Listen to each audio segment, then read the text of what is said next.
Yes, a pop-up drink stand should absolutely offer online ordering because it lets customers skip the line, lock in their order before they even walk up, and it gives the stand a way to sell drinks even when there is no physical line in sight. Think of it like a lemonade stand that suddenly has a phone line straight to the kitchen. When someone orders online, they type in exactly what they want, pay right there on their phone, and then just walk up and grab their drink without waiting behind 10 other people. Here's the part most folks do not think about though. A lot of small stands use online ordering as a way to test new flavors before they ever put them on the menu board. They quietly add a secret flavor only to the online system, see how many people click on it, and if it sells well, they know it is worth making permanently. This turns online ordering into a tiny market research tool disguised as a convenience feature.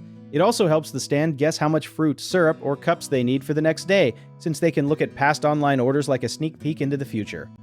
So really, online ordering is not just about speed, it is about learning what your customers actually want before you even ask them out loud.